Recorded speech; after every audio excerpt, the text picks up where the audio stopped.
Francesco Bagnaia dari Ducati memuncaki latihan kedua untuk Grand Prix MotoGP Emilia-Romagna setelah pemimpin klasemen Jorge Martin terjatuh dalam sesi yang diwarnai kecelakaan. Setelah meraih pole untuk Grand Prix San Marino di Misano 2 pekan lalu dengan mencetak rekor lap baru, Bagnaia mengungguli catatan waktu tersebut dalam latihan yang berlangsung selama 1 jam untuk GP Emilia-Romagna. Pembalap Ducati ini mencatatkan waktu 1 menit 30,286 detik untuk mengungguli Martin dari Pramac dengan selisih 0,198 detik setelah sang pemimpin klasemen terjatuh dari motornya di tikungan 8 pada saat-saat terakhir sesi. Dia adalah salah satu dari 7 pembalap yang mengalami kecelakaan pada sesi sore hari di Misano, meskipun dia tidak mengalami cedera dan dengan aman mengamankan posisi Q2 untuk kualifikasi.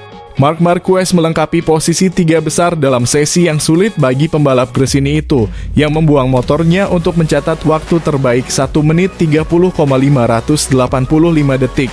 Enea Bastianini berada di urutan keempat meskipun sempat terjatuh, sementara Fabio Quartararo mengamankan posisi Q2 kedua berturut-turut di urutan kelima untuk Yamaha. Bagnaia mengatur kecepatan awal pada latihan kedua dengan catatan waktu 1 menit 30,924 detik setelah 15 menit pertama berjalan dan terus memimpin hingga Martin menggesernya dengan catatan waktu 1 menit 30,844 detik dengan lebih dari setengah jam tersisa. Martin berhasil memperbaiki catatan waktu menjadi 1 menit 30,5 detik. Namun catatan waktu tersebut dibatalkan karena ia harus melewati zona bendera kuning saat pembalap Tech 3 Gas Augusto Fernandes mengalami kecelakaan di tikungan 5 saat balapan, menyisakan lebih dari 10 menit lagi. Beberapa saat kemudian Bagnaia mencatatkan waktu 1 menit 30,286 detik yang tidak akan terancam hingga akhir sesi saat serentetan jatuh menyebabkan gangguan bendera kuning. Martin terjatuh di tikungan 8 saat ia kehilangan bagian depan Ducati Pramac-nya saat mengerem di tikungan 8. Beberapa detik kemudian pembalap VR46 Ducati Fabio Di Giannantonio mengalami insiden hebat di tikungan 9 yang membuatnya terguling-guling di gravel. Setelah baru-baru ini mengalami dislokasi bahu kiri dan mengakui menjelang akhir pekan ini bahwa ia tidak dalam kondisi fit. Insiden yang dialami pembalap Italia ini menimbulkan kekhawatiran akan keikutsertaannya di GP Emilia-Romagna. Jika ia fit untuk melanjutkan balapan, ia harus menjalani Q1 setelah mengakhiri latihan di urutan ke-13. Marc Marquez tidak terlihat nyaman pada latihan kedua seperti yang ia lakukan pagi ini, membuatnya mencatatkan waktu terbaiknya di atas Ducati Gresini yang terbukti cukup baik untuk menempati posisi ketiga di depan Bastianini.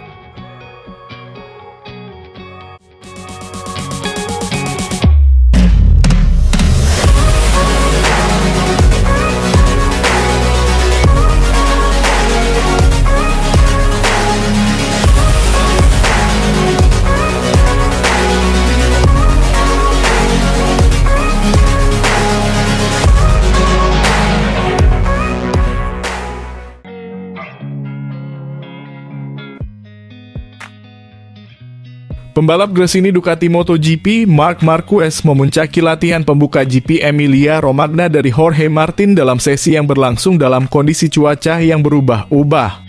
Karena pembatalan Grand Prix Kazakhstan, MotoGP akan menggelar putaran kedua di Misano akhir pekan ini, menandai edisi pertama Grand Prix Emilia-Romagna sejak 2021. Hujan semalaman membuat lintasan Misano basah pada awal FP1. Yang berarti hanya sedikit pembalap yang melakukan latihan di awal sesi yang berlangsung selama 45 menit itu. Sementara kondisi mulai membaik secara perlahan. Marc Marquez, pemenang 2 Grand Prix sebelumnya, adalah salah satu pembalap terakhir yang turun ke lintasan pada FP1. Namun berhasil mengakhiri sesi tercepat dengan catatan waktu 1 menit 32,082 detik di depan sang pemimpin klasemen. Martin, Franco Morbidelli dari Pramac memulai balapan di kandang sendiri dengan menempati posisi ketiga. Sementara juara bertahan Francesco Bagnaia berada di urutan keempat dengan motor Ducati di depan Maverick Vinales dari Aprilia. Hanya 3 pembalap yang turun ke lintasan Misano di awal FP1. Dengan Luca Marini dari Honda dan Pedro Acosta dari Tech 3 menjajal ban basah. Sementara Brad Binder dari tim pabrikan KTM langsung menggunakan ban slick. Hasilnya, Binder berhasil menduduki posisi teratas dalam catatan waktu di paruh pertama FP1 dengan catatan waktu terbaik dari pembalap asal Afrika Selatan ini dengan catatan waktu 1 menit 33,843 detik. Finalis Fabio Quartararo dan Acosta dari Yamaha juga mencatatkan waktu di posisi teratas seiring dengan kondisi trek yang terus membaik. Dengan waktu tersisa sekitar 5 menit, Martin melesat ke posisi teratas dengan catatan waktu 1 menit 32,260 detik. Sebelum pembalap Pramac memperbaiki catatan waktunya dengan 1 menit 32,145 detik.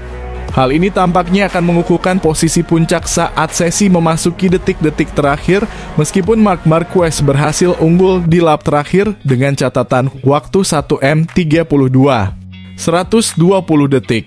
Di lap terakhirnya, Marquez mencatatkan waktu 1 menit 32,082 detik untuk mengungguli Martin dengan selisih 0,063 detik. Catatan waktu rider Gresini ini hanya terpaut beberapa 1/10 detik dari catatan waktu terbaik di FP1 yang berlangsung di GP San Marino dengan kondisi lintasan yang kering. Martin memimpin rekan setimnya di Pramac, Morbidelli, dengan selisih waktu 0,123 detik saat bendera finish dikibarkan. Sementara Bagnaia naik ke posisi keempat dengan catatan waktu 0,118 detik lebih cepat dari catatan waktu finalis. Alex Marquez berada di urutan ke-6 di atas motor Gresini Ducati, dengan Acosta memimpin KTM di urutan ke-7 dari Binder. Sementara Quartararo di atas Yamaha dan Miller di urutan kedua dari KTM yang dikelola oleh tim pabrikan melengkapi posisi 10 besar. Marini adalah yang terbaik dari Honda di urutan ke-17, sementara Alex Rins dari Yamaha menyelesaikan jumlah putaran paling sedikit dari siapapun dengan 4 putaran.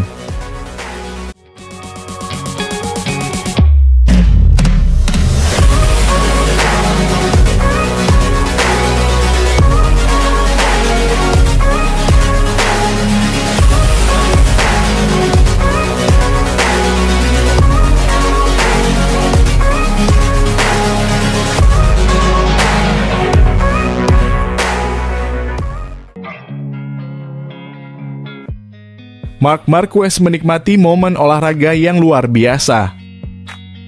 Pembalap Gresini ini meraih kemenangan keduanya secara beruntun di Misano, yang jika dihitung dengan kemenangannya di Aragon Sprint, maka ia telah meraih 3 kemenangan bersama Ducati hanya dalam waktu 8 hari.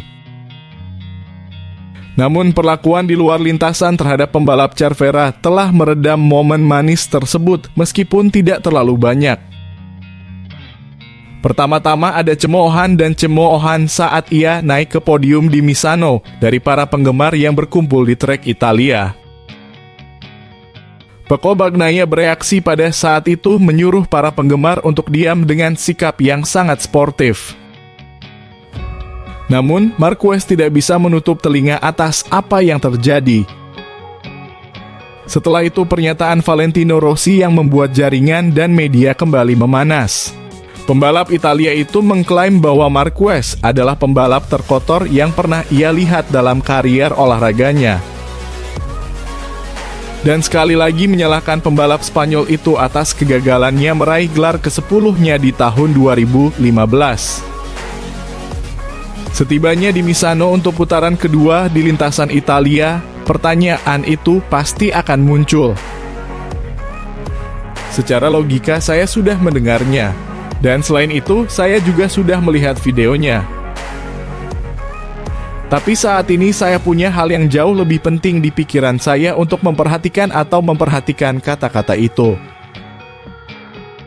Saya memiliki pekerjaan di lintasan, saya adalah seorang pembalap yang aktif, jadi saya tidak tertarik atau terpengaruh oleh perang tersebut. Saya telah melalui semuanya.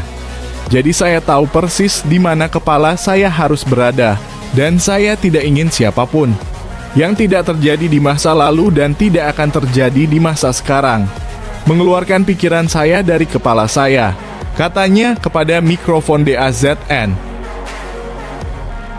Pembalap Gresini ini bercanda bahwa ia telah melewati 14 hari tanpa kemenangan dan itu sudah lama sekali. Terlepas dari lelucon, jelas 2 kemenangan beruntun memberi Anda kepercayaan diri dan ketenangan pikiran untuk terus melakukan apa yang kami lakukan, karena itu berarti semuanya berjalan dengan baik, katanya. Memang benar bahwa kami memulai akhir pekan yang baru, tetapi dengan pengalaman masa lalu. Dan kami akan mencoba menafsirkan kondisi lintasan yang akan berbeda dengan beberapa sesi hujan dan sedikit lebih dingin.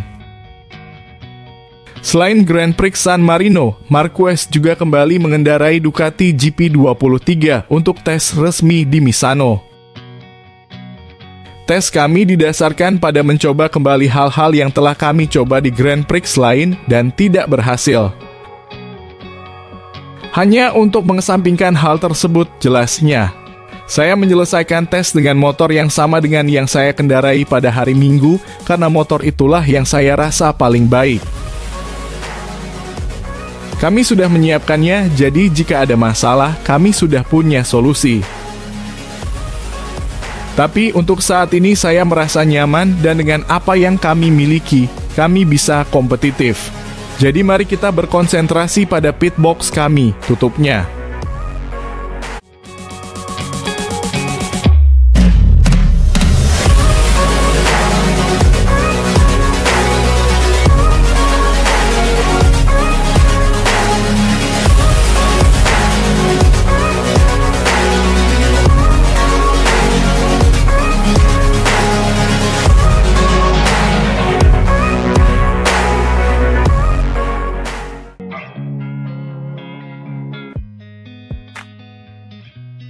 Gustavo Morea telah hadir di saluran YouTube Pecino GP untuk berbicara tentang situasi kejuaraan dunia MotoGP saat ini.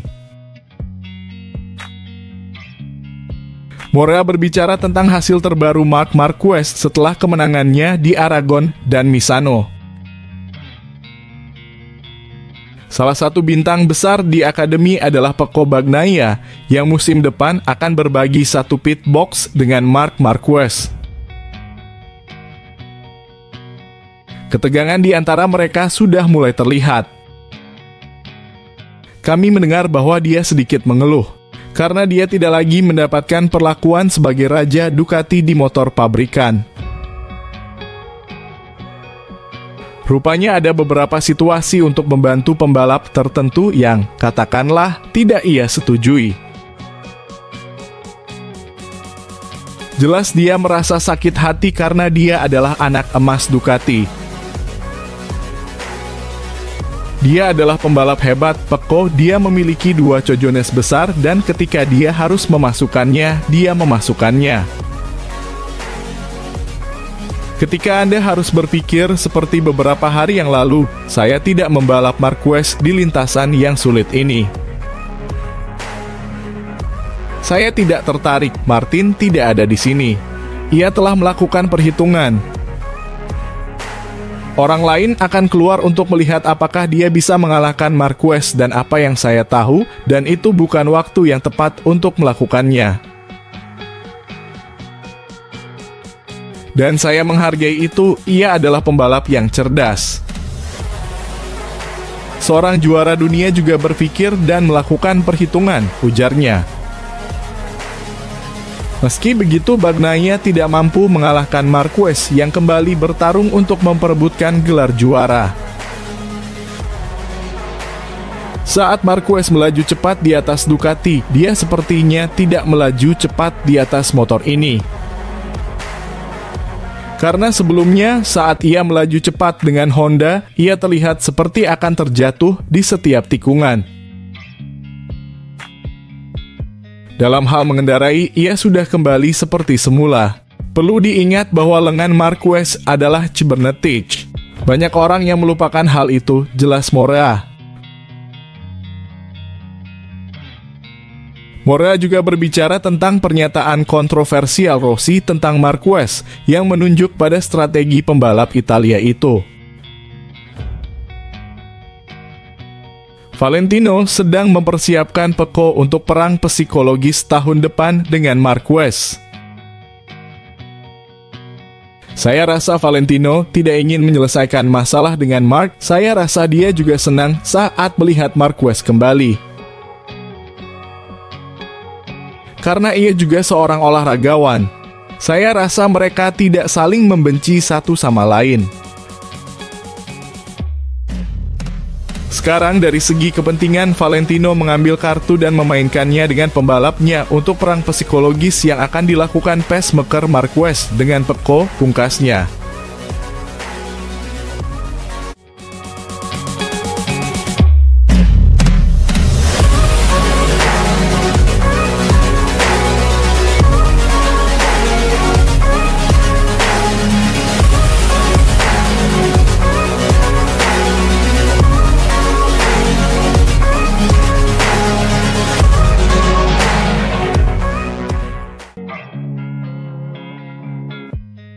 Manajer umum Ducati, Gigi Dall'Igna, mengatakan bahwa mereka akan lebih lemah pada tahun 2025 tanpa Pramac, namun hal ini diimbangi dengan memiliki pembalap terbaik dalam sejarah MotoGP. Penguasa MotoGP saat ini membuat kejutan besar di bursa pembalap 2025 musim panas ini ketika mengumumkan bahwa mereka membatalkan keputusannya untuk mempromosikan Jorge Martin ke tim pabrikannya dan memilih Marc Marquez. Konsekuensi dari hal ini adalah Martin menandatangani kontrak dengan Aprilia, sementara tim Pramac yang didukung oleh tim Pramac Racing memilih untuk menandatangani kontrak satelit dengan Yamaha untuk tahun 2025. Ini berarti Ducati akan memiliki 6 motor di grid tahun depan, bukan 8. Sementara motor update terbaru pabrik alias Desmos di GP25 hanya diperuntukkan bagi Francesco Bagnaia, Marquez, dan Fabio Di Giannantonio dari VR46. Dall'Igna mengakui bahwa Ducati akan lebih lemah dibandingkan dengan para pesaingnya di tahun 2025 karena kehilangan Pramac. Namun ia merasa bahwa apa yang diperoleh tim pabrikan lebih dari cukup untuk mengimbanginya. Kami mungkin adalah pabrikan pertama yang mencoba menggunakan data dari tim satelit untuk mengembangkan motor. Dan tentu saja kami memiliki lebih sedikit kesempatan untuk melakukan hal ini di masa depan, kata Dall'Igna kepada MotoGP.com. Pabrikan lain mengetahui bahwa hal ini memungkinkan untuk melakukan hal seperti itu, dan inilah kenyataannya. Secara keseluruhan, kami lebih lemah dari tahun ini karena jumlah pembalap akan lebih sedikit musim depan. Tapi di sisi lain, untuk tim pabrikan kami mungkin akan memiliki pembalap terbaik yang pernah ada dalam sejarah Ducati. Tim lain mengambil dari kami bukan hanya pembalap, tapi juga banyak teknisi Yamaha, Aprilia, Honda sekarang. Yang pasti ini adalah dorongan bagi kami untuk melakukan yang terbaik. Ducati saat ini menempati posisi 4 besar di klasemen pembalap menjelang Grand Prix Emilia-Romagna akhir pekan ini, dengan Martin dari Pramac memimpin atas Bagnaia dengan selisih 7 poin. Dari semua Grand Prix yang sudah berlangsung sejauh ini di tahun 2024, Ducati telah memenangkan semuanya kecuali satu, membuat Dall'Igna sangat senang dan bangga dengan pekerjaan yang telah kami lakukan. Dall'Igna yakin Ducati dapat mengatasi ketegangan Bagnaia Marquez pada 2025 baru-baru ini. Juara dunia 2 kali Bagnaia mengatakan bahwa Marquez di tim pabrikan Ducati bisa menjadi sangat bagus, atau bencana. Dall'Igna setuju dengan penilaian Bagnaia, tetapi yakin Ducati dapat mengatasi ketegangan di antara keduanya. Kami berbicara banyak antara saya, Mauro Gracili dan Claudio Domenicali untuk memahami mana yang akan menjadi solusi terbaik, kata Dall'Igna tentang keputusan Ducati untuk merekrut Marquez, yang memenangkan balapan pertamanya untuk merek tersebut di Aragon dan Misano. Kami tahu bahwa kami hanya bisa memilih satu pembalap, dan pada akhirnya solusinya adalah Marc, dan kami sangat senang dengan keputusan ini. Sejujurnya saya setuju dengan Pecco. Sejujurnya mereka adalah dua pembalap terbaik di kejuaraan ini, tetapi yang pasti karakter mereka sangat-sangat kuat. Jadi, penting bagi kami untuk bisa mengatur mereka dengan baik selama setahun ke depan. Tapi sejujurnya saya cukup percaya diri kami bisa mengatasi situasi ini dan pada akhirnya saya berharap ini bukan bencana, tapi tahun yang sempurna untuk Ducati.